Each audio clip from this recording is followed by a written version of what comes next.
stop right here if you still think of yourself as a good person, because what you're about to hear will permanently tear that illusion apart. In the year 1503, a man sat alone in a freezing cell in Florence. His body was bruised, his career ruined, his reputation shredded. Everything he built had been taken from him. But what his enemies couldn't break was his mind. In that stillness, he began to see what most people fear to admit, the naked truth of human nature. He recorded every hidden rule, every silent pattern that divides the conquerors from the conquered. His name was Niccolò Machiavelli. And what he discovered is something the modern world still refuses to accept. The people you envy, the ones who rise effortlessly to power, are rarely kind, they're calculating. They don't stumble into success, they play a game most people don't even know exists. Right now, as you listen, someone is observing you, measuring your worth, identifying your weakness, deciding whether you're useful or expendable. And you make it easy for them because no one ever taught you the real game being played. You were told kindness wins. It doesn't. You were told honesty always pays off. It doesn't. You were told good people finish first. Look around, they rarely do. They end up confused, drained, and wondering why life keeps punishing them for doing everything right. Here's the truth no one dares to say aloud: there are two worlds. The first is the fantasy, the one schools, parents, and movies teach you about. It's where fairness matters, effort is rewarded, and goodness is enough. Then there's the real world, where power decides everything, where perception outweighs reality, and where the ruthless rule while the righteous disappear. You've been trapped in the first one, still wondering why nothing makes sense. But the moment you open your eyes to the second, you'll never see people, or yourself, the same way again. Because once you learn these 7 lessons, you can't unlearn them. Once you understand how the game truly works, trust will never come easy again. Machiavelli didn't write for saints or villains. He wrote for those who were tired of losing, for the ones done with confusion, ready to see the world without filters. So before we go further, ask yourself, are you ready to stop being naive? Because these 7 lessons will either liberate you, or transform you into something the world fears. The choice is yours, but you can't make it without first learning the rules. Say it aloud or write it in comments. I'm ready to see the truth. Lesson 1. Your emotions are your enemy. You care too deeply about what others think, about being liked, understood, respected, and accepted. But that very caring is a chain around your neck, quietly pulled by everyone who knows how to use it. Here's what Machiavelli realized centuries ago: emotions make you predictable, predictability makes you controllable, and controllability makes you weak. The person who feels less always holds the advantage. Watch any negotiation, the one desperate to win loses, while the one who can walk away effortlessly wins every time. Not sometimes, always. Why? Because desperation has a scent, and everyone around you, whether they admit it or not, is a shark.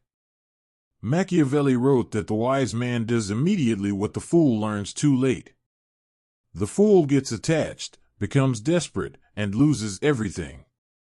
The wise stay detached from the beginning, observing, calculating, acting from logic instead of emotion. Now imagine your own life. You have someone who matters deeply to you, and they know it. Because they know, they have leverage. They cancel plans, disrespect your time, take you for granted, and you keep showing up. Why? Because you're emotionally invested, and they're not. That imbalance is power. Now imagine if you cared 50% less. Not none, just less. They cancel? You move on. They ignore you? You stay calm. Suddenly, the dynamic flips. They start checking in, wondering if you're upset, trying to make it up to you. The power shifted the moment your emotional attachment decreased. This principle works everywhere. When someone insults you, your instinct is to defend, to explain, to prove your worth. That's emotion, and its weakness. Instead, stay calm. Respond with detached indifference, if you say so. Then walk away. You've just taken away their weapon, your reaction. It might sound cold, but it's actually freedom. People are temporary. Circumstances change. Feelings fade. The only constant is you. The moment your peace depends on other people's opinions, approval, or behavior, you've surrendered your power. Detachment doesn't mean you stop caring. It means you choose when and where to care. You love without needing, you give without expecting, and you walk away without collapsing. Think of the calmest person you know, the one who never seems shaken by chaos. They're not emotionless, they're detached from outcomes. They trust their ability to adapt, no matter what happens. That's real strength, knowing that no result defines your peace.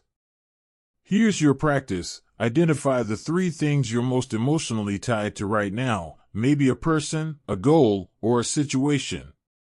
Then ask yourself, if this vanished tomorrow, would I survive? The answer is yes. You always do. That realization is the seed of detachment. Create space between who you are and what you desire. Your worth is not tied to outcomes. Your peace is not conditional.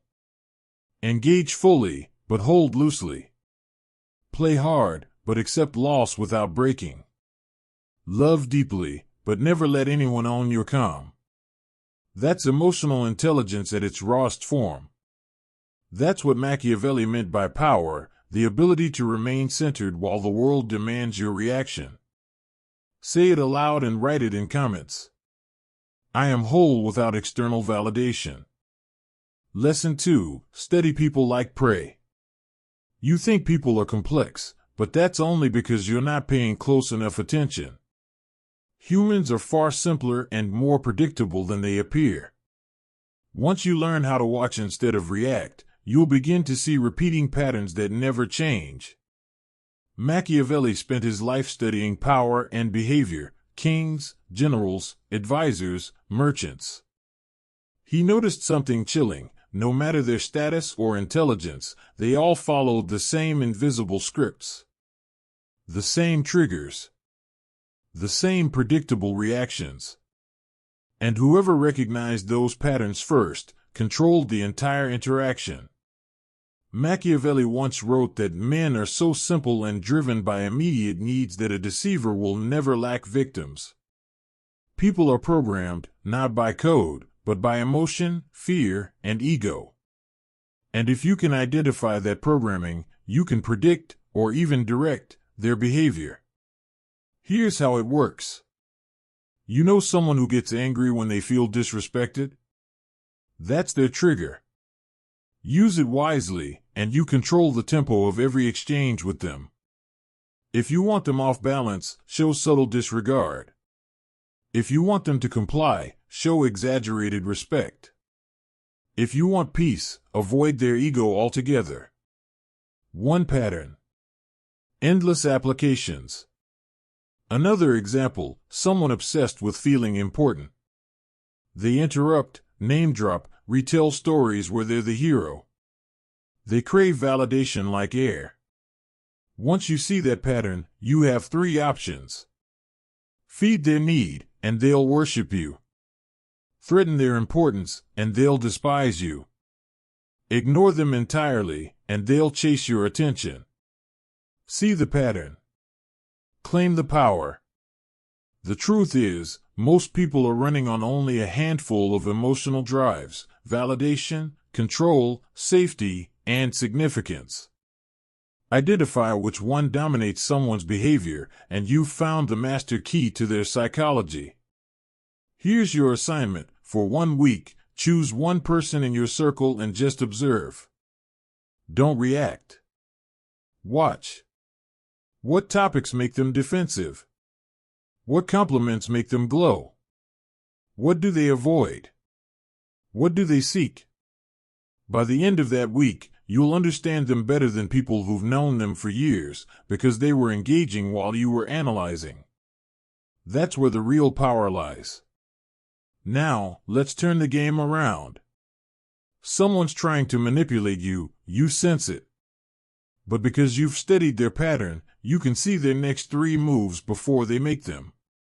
You can either play along and let them think they're winning while positioning yourself strategically, or you can sidestep the entire trap, watching them waste energy on tactics that no longer work on you. Think about salespeople. The best ones study you within seconds. They read your tone, your posture, your expressions, figuring out if you're driven by fear or desire, ego or logic. Then they adjust their words to match your pattern. That's why you end up buying what you didn't need. They understood you better than you understood yourself. Now use that same power in your own life.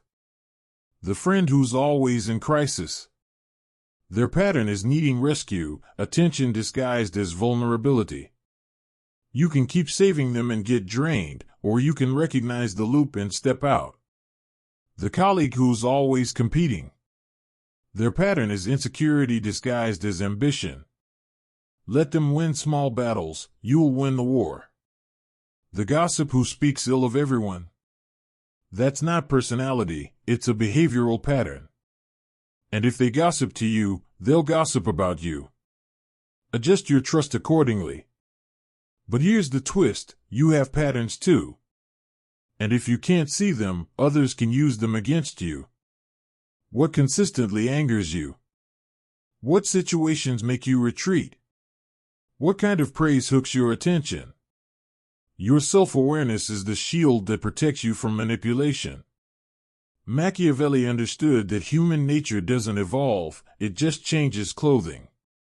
The same ambitions, fears, and desires that ruled men 500 years ago rule them now. The only difference is that most people are blind to it, mistaking predictability for individuality. Study people like a scientist observing a species. Watch their microexpressions. Listen to their word choices. Track what they do, not what they say. Words hide motives. Actions expose them. And remember this. The person who can predict behavior shapes the outcome. The one who sees patterns before others do writes the rules. The one who understands human nature while everyone else lives in denial becomes untouchable. Say it aloud and write it in comments.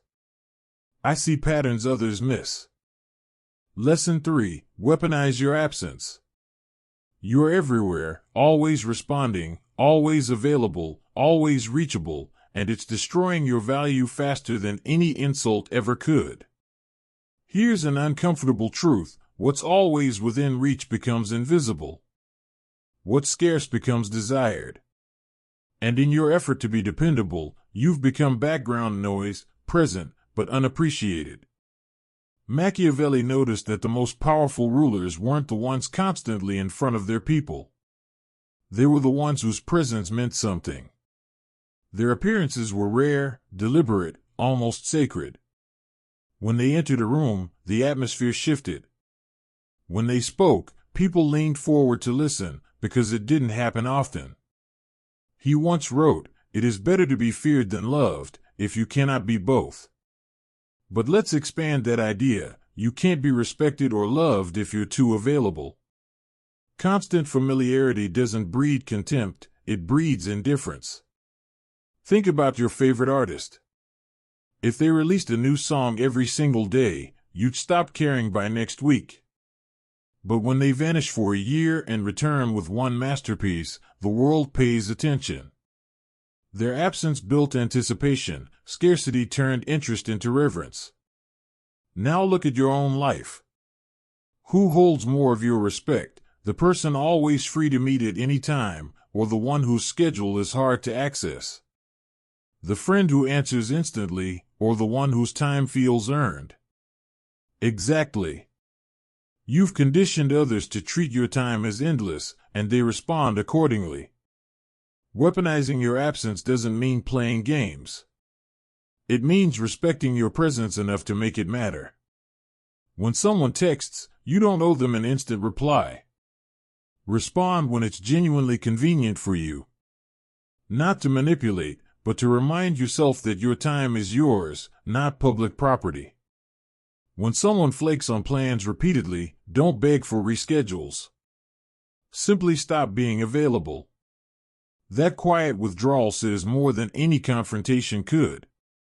Suddenly, they notice the shift. Your absence creates reflection. They start to wonder what changed, and if they value you, they'll adjust their behavior. If they don't, then your silence just exposed the truth. Think about attraction. The person who's always chasing rarely gets attention. The one who occasionally disappears becomes magnetic. It's human nature. We pursue what's slipping away and ignore what's constantly at hand. Here's your practical exercise. For the next 2 weeks, reduce your availability by half, not for everyone, but for those who take you for granted. When they call, sometimes you're busy. When they invite you out, sometimes you have plans. When they need something, sometimes you don't respond immediately. Watch closely. Some people will step up and start respecting your time. Others will fade, frustrated that you're no longer their on-call emotional crutch. Thank them silently for showing you their true nature. But the real transformation happens inside you. When you limit your presence, you're forced to fill your absence with something meaningful, your growth, your goals, your own peace. You start building a life that doesn't revolve around being available for others. And that life, full, independent, grounded, becomes irresistibly magnetic. Because here's the paradox of presence.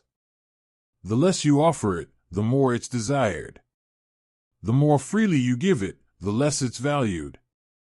Machiavelli would tell you, make your presence a privilege, not an expectation. Let people earn your time. Let them wonder where you've gone. Because when you return, your voice, your energy, and your attention will carry weight again. Say it now and write it in comments. My absence speaks louder than words. Lesson 4. Control the narrative before it controls you. Truth is fragile. Perception decides everything. And if you're not shaping how people see you, someone else already is, and probably not in your favor. Machiavelli understood something most people never grasp, even at the end of their lives. Your reputation is more powerful than your reality. You can be skilled, honest, and capable, but if others perceive you as weak, uncertain, or replaceable, your reality doesn't matter. He wrote that everyone sees what you appear to be, few experience what you truly are. And that's the point. People don't judge you by truth, but by the story they think is true. That story isn't written by facts, it's written by the signals you project and the words you choose. Here's where most people lose control. They achieve something meaningful, but present it modestly. Oh, it was nothing. Meanwhile, someone else achieves half as much, but frames it like an epic conquest. Guess who gains more respect? The one who mastered the narrative. You might have more talent, more discipline, more value, but if no one sees it, it might as well not exist. You've been told humility is attractive, but the world doesn't reward humility, it rewards visibility. Let's make this real. 2 people start identical businesses. One quietly works, rarely posts, downplays success. The other documents every move, every minor win framed as momentum, every setback spun as strategy. Within a year, investors, clients, and opportunities chase the second person. Why? Because perception creates gravity. They shaped how the world viewed them, and the world responded. Controlling the narrative isn't lying, it's framing.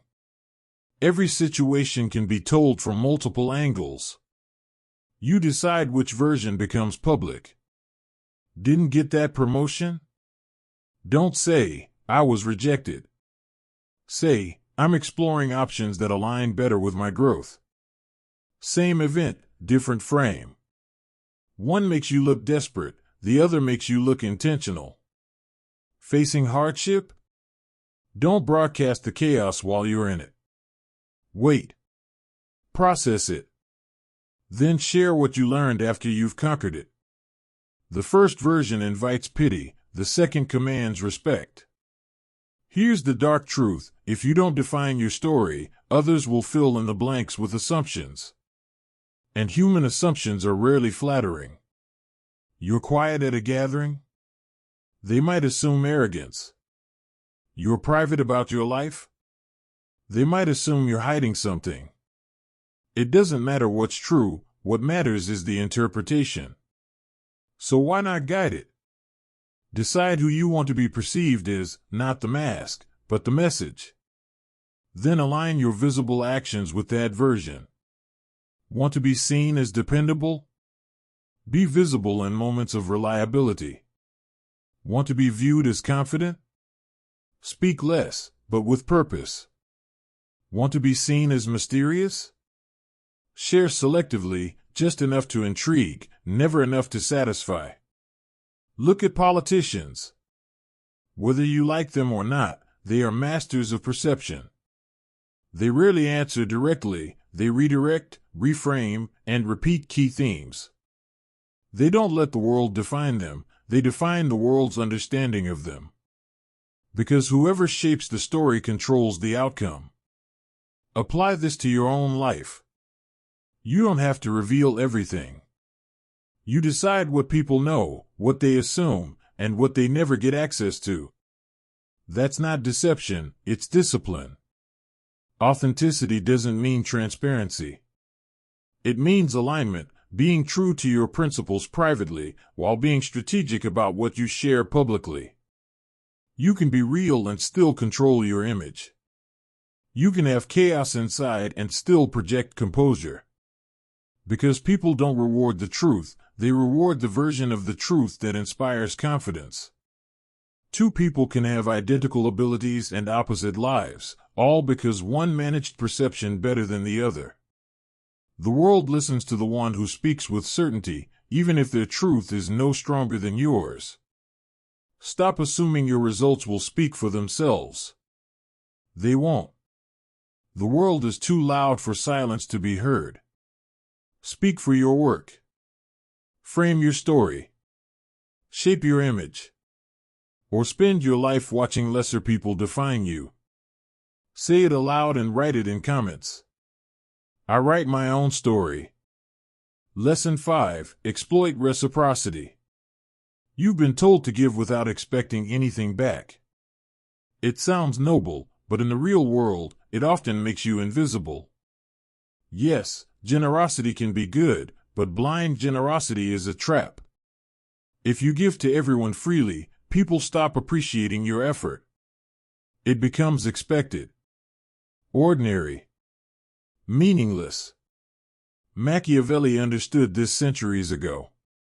The most powerful people weren't stingy, they were generous with purpose. Their kindness wasn't random, it was deliberate. They helped in ways that created loyalty, support, and obligation. He once wrote that benefits should be granted gradually, so they may be more deeply felt. Meaning, the timing, delivery, and intention behind your help are more important than the help itself. Because here's how human psychology works: when someone does something for you, especially without being asked, it triggers a deep urge to repay. Reciprocity is a universal law of influence.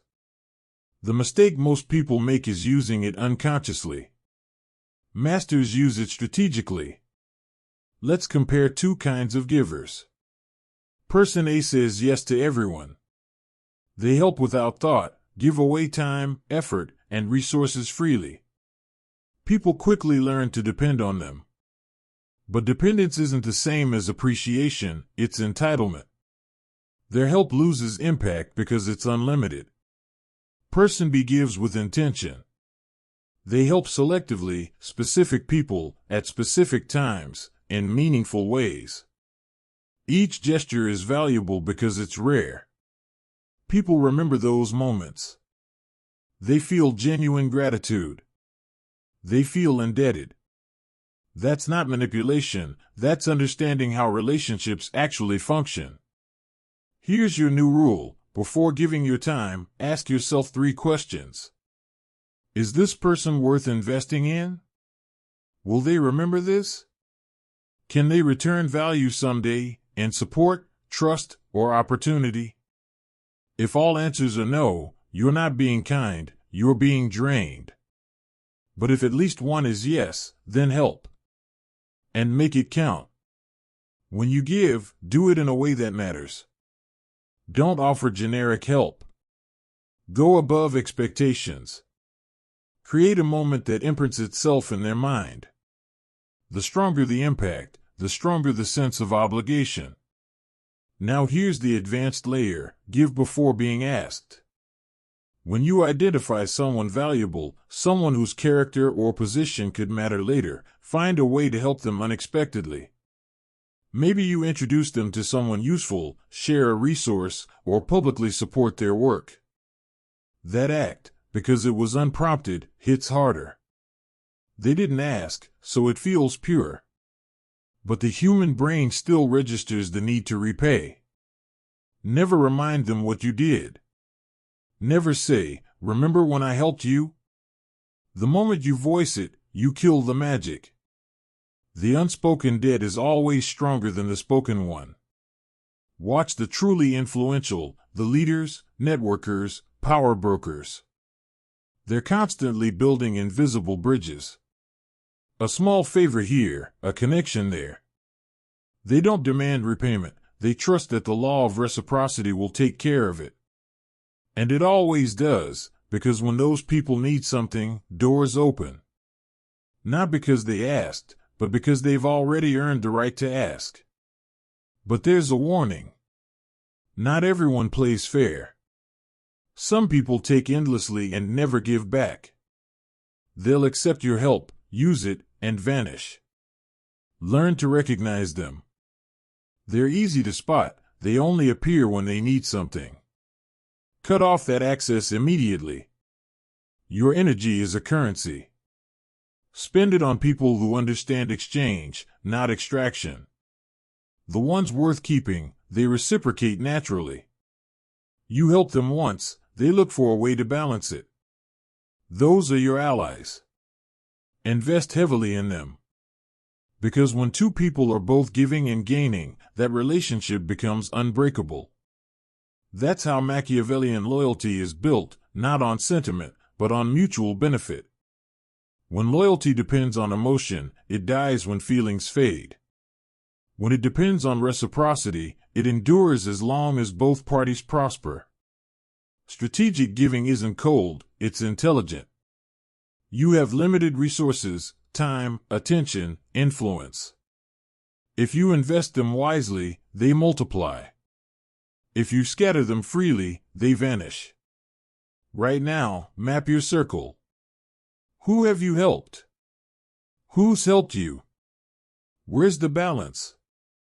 Who keeps taking? Adjust accordingly. Give more to the ones who reciprocate. Pull away from the ones who drain. That's not cruelty. That's how you build a network that empowers you instead of exhausting you. Say it aloud. I invest in reciprocity. Lesson 6. Master the art of strategic ambiguity. You talk far too much. You share every detail. You expose all your intentions and then you're shocked when people get the upper hand. The reason is simple. When you give total clarity, you hand people the tools to undermine you. When you stay a little unclear, you keep your flexibility. Machiavelli lived in a world where one wrong statement could end a life, so he learned how to speak in a way that sounded open but revealed almost nothing. He understood something you still haven't grasped: the less specific you are, the harder it is for anyone to pin you down. The more your words can be interpreted, the more people project their own meaning onto them, usually one that benefits you. Machiavelli once said you could measure a ruler's intelligence by the advisors he keeps, but another measure is how little he reveals while making it look like he is being transparent. That is the power of strategic ambiguity. Here's what this looks like. Someone asks about your plans. You could answer directly and allow them to copy you, compete with you, or judge whether your plan is worth supporting. Or you could simply say, I'm exploring some interesting opportunities and working out the details. You've said nothing while sounding open. Someone asks your stance on a controversial topic. Giving a firm opinion can create enemies instantly. Instead, you say, there are valid arguments on different sides. It's more complicated than people think. Now everyone assumes you agree with them. Strategic ambiguity isn't lying. It's simply being clear only where clarity benefits you. Every piece of specific information you give away is a piece of leverage you surrender. The more people know about your goals, your opinions, or your strategy, the more power they have to interfere or counter you. Watch anyone operating in high-pressure environments. They never reveal their entire plan. They speak in a way that sounds thoughtful but leaves room for interpretation. They commit without being fully committed. That freedom to shift when needed is power. Let me give you real examples. You're negotiating and someone asks for your bottom line. If you tell them, you lose. So you say, I'm flexible depending on the full package. You seem reasonable while keeping all your leverage. Someone asks if you're considering new opportunities. Saying no shuts doors. Saying yes makes you look desperate. So you say, I'm always open to the right possibility. You're neither closed nor needy, you're selective. Here's the psychological advantage. When you're ambiguous, people fill the gaps with their own assumptions, and if you've built even a little credibility, they assume the best. They think you're being thoughtful when you're really protecting information. They think you're humble when you're being strategic. They think you're simply complex when you're intentionally unreadable. But there's a balance. Too much vagueness makes you look indecisive. Too much clarity makes you predictable. The skill is offering enough clarity to look genuine while keeping enough ambiguity to maintain control. Here's the rule: be clear about your values and who you are, but stay ambiguous about your tactics and specifics. People should trust your character, but they don't need access to your entire blueprint. Saying I value honesty and loyalty builds trust. Telling someone here's exactly what I'm planning for the next 6 months gives them ammunition. Strategic ambiguity also protects you from commitments you may later regret. When someone tries to lock you into something, instead of saying yes or no, you say, let me see how this fits with everything else and I'll get back to you. You leave the door open without being pinned down. And when someone tries to manipulate you with a forced choice, are you with us or against us? Ambiguity frees you. You respond with, I'm focused on what benefits everyone involved. They can't trap you, because you refuse the box they're trying to put you in. People will demand a direct answer. They'll say, just be straight with me. No. You give the answer that serves your interests, whether that's direct or deliberately vague. So here's what I want you to practice this week. Whenever you're asked something that doesn't truly require a direct answer, give a flexible one. Watch how your influence rises. Watch how people struggle to categorize you. Watch how much more power you retain simply by not revealing everything. The people who are easy to read are easy to predict, easy to counter, and easy to defeat. The ones who understand how to use strategic ambiguity become impossible to corner, and that uncertainty makes them powerful. Lesson 7. Cultivate strategic alliances but never place absolute trust in anyone. Here comes the most difficult truth in this entire video. People stay loyal only as long as loyalty benefits them. Every person has a point where the cost of standing by you outweighs the reward.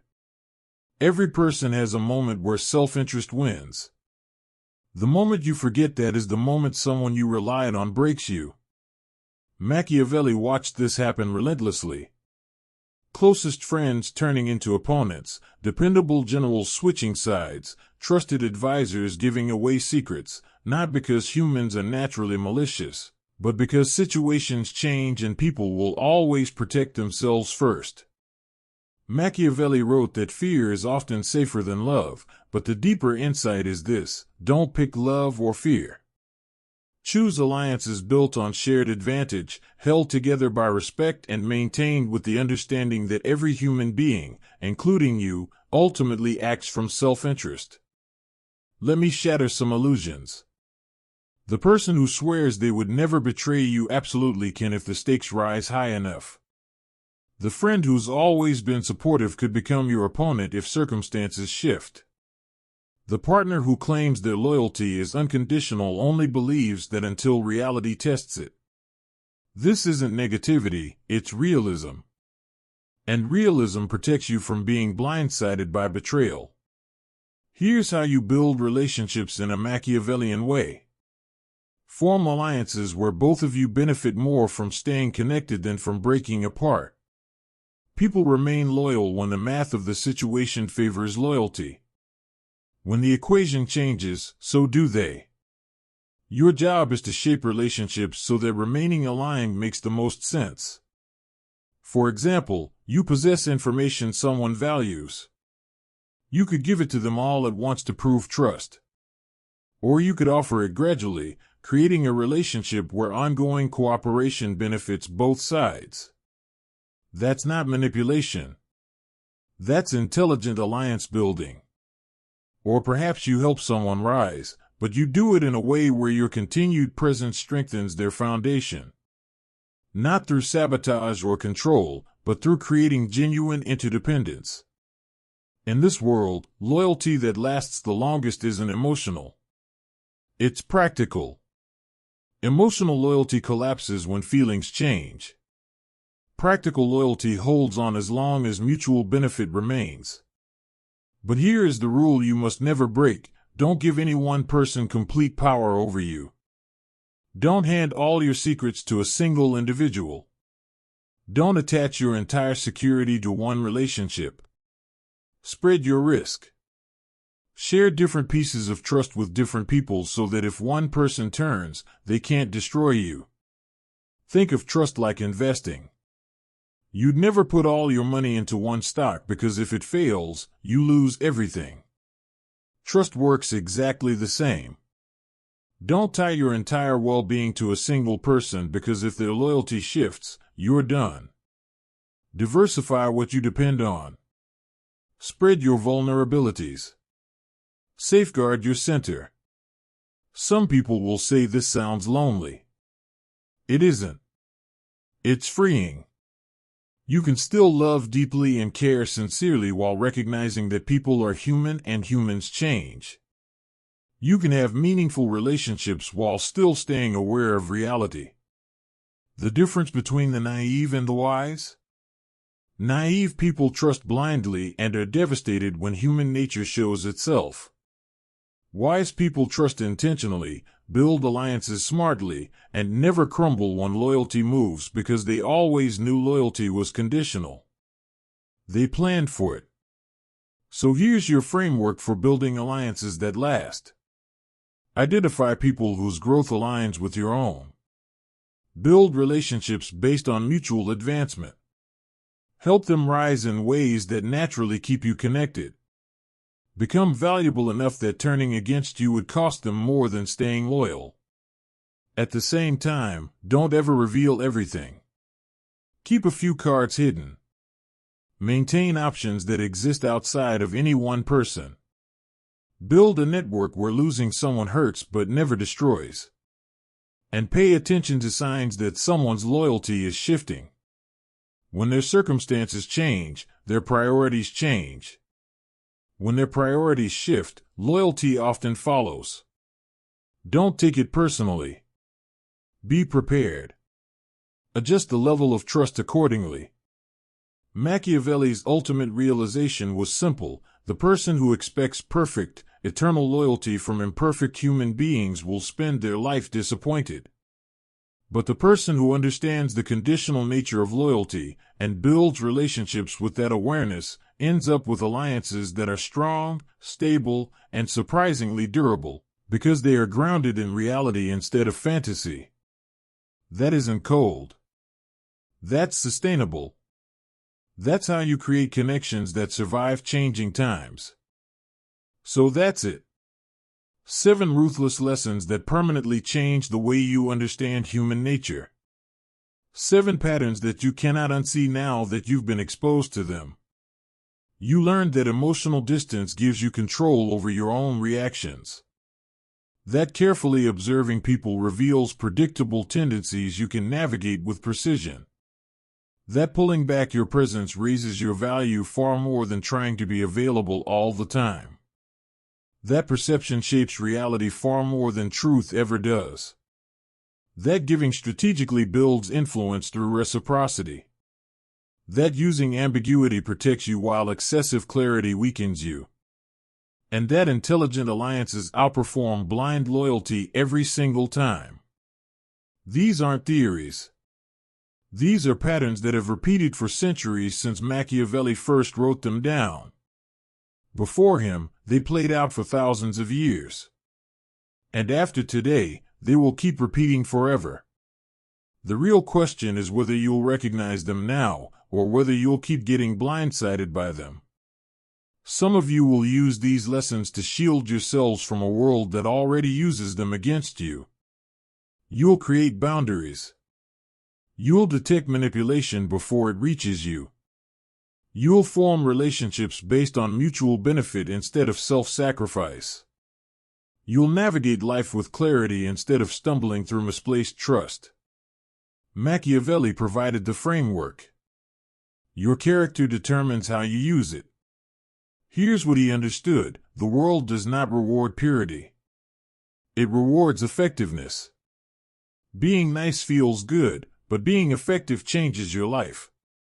The real power is being effective while still keeping your integrity, using these tools to build, not destroy, to protect yourself without becoming what you fear.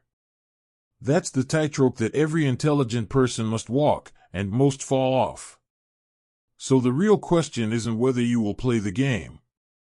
The real question is what kind of player you intend to be. Because once you've seen how things actually work, there is no going back.